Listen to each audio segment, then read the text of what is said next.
మొత్తం మీద ఊబులవారి పల్లెకి తీసుకువచ్చారు పోసాని కృష్ణమురళిని. అక్కడ ఆయనకు వైద్య చికిత్సల అనంతరం కాసేపట్లో రైల్వే కోడూరు మెజిస్ట్రేట్ ముందు హాజరుపరచబోతున్నట్లుగా తెలుస్తోంది. పూర్తి సమాచారం మా కరెస్పాండెంట్ రవీందర్ అందిస్తారు.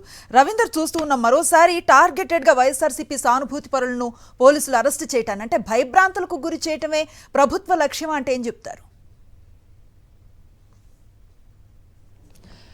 ఖచ్చితంగా రాష్ట్ర వ్యాప్తంగా ఒక అలజడి సృష్టించడంతో పాటు ఎవరైతే ప్రశ్నించే గొంతులు ఉన్నాయో ఆ గొంతులన్నింటినీ కూడా నొక్కేసేటువంటి కార్యక్రమం రాష్ట్ర ప్రభుత్వం చేస్తుందని చెప్పుకోవచ్చు అనుశ్రీ. అందులో భాగంగానే గడిచిన 9 నెలలుగా వరుస వెంబడి ఒకరి తర్వాత ఒకరిని టార్గెట్ చేసి వారందరినీ కూడా అరెస్టులు చేసినటువంటి పరిస్థితి మనం చూస్తున్నాం. ఒకవైపు కోర్టు చాలా తీవ్రంగా ఆగ్రహం వ్యక్తం చేస్తున్నప్పుడు కూడా 111 సెక్షన్లు పెట్టి మరి వీరందరూ కూడా అరెస్టులు చేస్తున్నారు. ఏదో రాజద్రోహం కేసు చేసినట్టు లేదంటే దేశద్రోహం చేస్తున్నట్టు వారి మీద కేసులు బాధిస్తున్నటువంటి వైన మీద గతంలోనే హైకోర్టు అనేక మార్లు హెచ్చరికలు జారీ చేసింది. ఇష్టానుసారం కేసులు పెడితే సహించేది లేదని కూడా చెప్పింది. ఒక దశలో డీజీపీని కోర్టుకి లాగుతా ఉంటూ కూడా హెచ్చరించినటువంటి పరిస్థితి. అయినప్పుడు కూడా రాష్ట్ర వ్యాప్తంగా కొంతమంది పోలీసులు పూర్తిగా రెడ్ బుక్ రాజ్యాంగానికి సెల్యూట్ చేస్తున్నటువంటి పరిస్థితి ఉంది. కరకట్ట చట్టాలను అమలు చేస్తున్నటువంటి వైనం కూడా రాష్ట్రంలో కనిపిస్తుంది. అందులో భాగంగానే తాజాగా పోసాని కృష్ణమురళిని కూడా అరెస్ట్ చేశారు. అరెస్టు చేసినప్పుడు కూడా ఈ రోజు రాత్రి 8:45కి అరెస్టులు చేసినట్టుగా చూపిస్తూ నిన్ననే ఆ పని చేసినటువంటి పరిస్థితి. ఇప్పటికి దాదాపు 15 గంటలు గడిచిన తర్వాత గానీ ఈ కొద్దిసేపటి క్రితమే ఓబులవారిపల్లి పోలీస్ స్టేషన్ తీసుకొచ్చారు. అంటే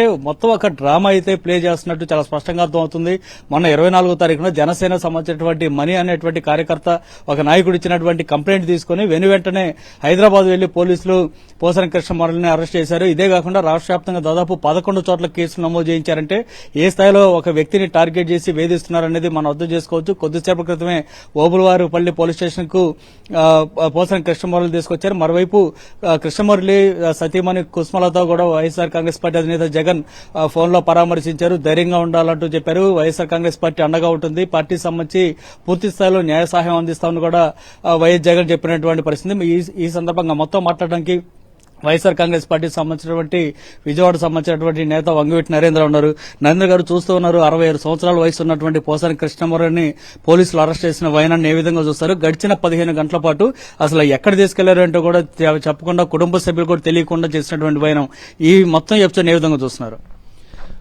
రాష్ట్రంలో ఏదైతే చిన్నబాబు లోకేష్ తన ప్రచారంలో రెడ్ బుక్ లో అందరి పేర్లు రాసుకుంటున్నాము, మేము తప్పనిసరిగా రేపు అధికారంలోకి వచ్చినప్పుడు ఒక్కొక్కళ్ళకి కూడా మేము తగిన బుద్ధి చెప్తాము, అది అంటే బుద్ధి చెప్పాల్సిన అవసరం ఉంది. తప్పు చేసిన వాళ్ళని తప్పు చేశారని చెప్పని ఆ రోజుల్లో ఎవరి మీద అయితే కేసులు పెట్టారో పోలీసులు న్యాయబద్ధంగానే తీసుకెళ్లి వాళ్ళందరినీ అరెస్ట్ చేసి వాళ్ళని కోర్టుకు ప్రజెంట్ చేయడం జరిగింది. కానీ ఆవేశంలో మాట్లాడుతున్నాడేమో అని చెప్పని అందరూ అనుకున్నా. కానీ ఆచరణలోకి పూర్తిగా దీన్ని అధికారంలోకి వచ్చిన తర్వాత సంక్షేమ పథకం అనే దాన్ని పక్కన పెట్టి కేవలం రెడ్ బుక్ లో ఏవైతే వాళ్ళు రాసుకున్నారో, ఏ పేర్లు రాసుకున్నారండి, కేవలం మీరు తప్పు చేశారు అని ప్రశ్నించినటువంటి ఆ గొంతుల్ని ధైర్యంగా పార్టీ కోసం నిలబడినటువంటి వాళ్ళందరినీ కూడా ఒక్కొక్కరిగా తీసుకుని అరెస్టు చేసి, ఆ అరెస్టు చేసేది కూడా చేసిన వెంటనే వాళ్ళని తీసుకొచ్చి పోలీస్ స్టేషన్ కు కరెక్ట్ గా అప్పచెప్పడం లేదా కోర్టుకి సరెండర్ చేయడం కూడా చేయకుండా రాత్రులు లేదా ఒకరోజు 24 అవర్స్ పాటు ఇదే విషయం వంశీ గారి విషయంలో కూడా జరిగింది. గన్నవరం వంశీ గారిని అరెస్ట్ చేసినప్పుడు కూడా నా 3-4 పోలీస్ స్టేషన్లు ఇక్కడున్నారు అక్కడున్నారని చెప్పని అదే పందాలో ఇవాళ ఆయనకు ఆరోగ్యం బాగాలేదు, టిఫిన్ చేసి టాబ్లెట్లు వేసుకుని బయలుదేరతామని చెప్పని కృష్ణవంశీ గారు మాట్లాడుతుంటే వాళ్ళు పోలీసులు ప్రవర్తించిన విధానం చూస్తే చాలా బాధ అనిపించింది. అసలు వాళ్ళకి వీళ్ళందరూ ఏమన్నా దొమ్మీలు, దోపిడీలు, ఏమన్నా మర్డర్లు, మానభంగాలు చేసినటువంటి వాళ్ళ వీళ్ళు అధికారంలో వాళ్ళు చేసిన తప్పుల్ని ప్రశ్నించారు.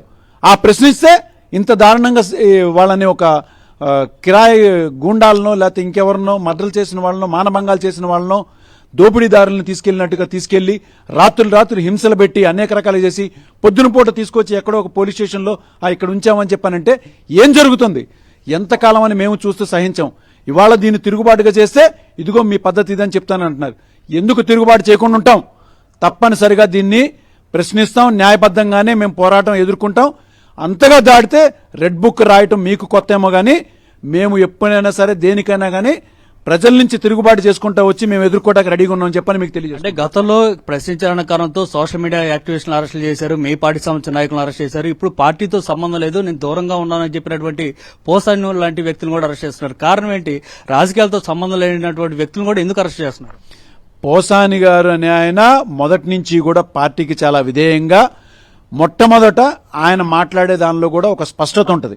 ఇక్కడ అన్యాయం జరిగింది అని చెప్పని మాట్లాడే దానిలో కూడా చాలా స్పష్టతగా చెప్పేవాళ్ళు. ఎక్కడైనా కానీ అన్యాయం జరుగుతున్న దానికి ఆయన ప్రశ్నిస్తే దాని మీద అంత కక్షపూరితమైనటువంటి చర్యలు తీసుకోవాల్సిన అవసరం ఎందుకు వీళ్ళకుందో, అని ముఖ్యంగా వీళ్ళు అధికారంలోకి రాగానే ముఖ్యంగా వాళ్ళు చేస్తున్నటువంటి పని ఏంటంటే, వీళ్ళకంటూ కొంతమంది పోలీస్ డిపార్ట్మెంట్లో ఒక టీంని పెట్టి ఇట్లా ఒక్కొక్కరిగా అరెస్ట్ చేసి ఇంత హెరాస్మెంట్కి గురి చేస్తున్న వాళ్ళని ఆల్రెడీ దీని విషయంలో హైకోర్టు వీళ్ల మీద ఎన్నో మొట్టికాయలు వేసింది. మీరు తప్పుడు కేసులు పెట్టి అనవసరంగా ఒక్కొక్కరిని అరెస్ట్ చేసి సరిగ్గా వాళ్ళని ట్రీట్ చేయట్లేదు, వాళ్ళని అనవసరమైన ఇబ్బందులు పెడుతున్నారని చెప్పినా కూడా పెడచెవిన పెట్టి, కోర్టు యొక్క ఆర్డర్స్ ని పెడచెవిన పెట్టి మరీ వీళ్ళు ప్రవర్తిస్తున్న తీరుకి తప్పనిసరిగా అతి త్వరలో మేము జగన్ గారు ఒక్కసారి అంటే ఇదే తిరుగుబాటు మేము ఇంకా పెద్ద ఎత్తున చేస్తామని చెప్పని మీకు తెలియజేసుకుంటున్నాం.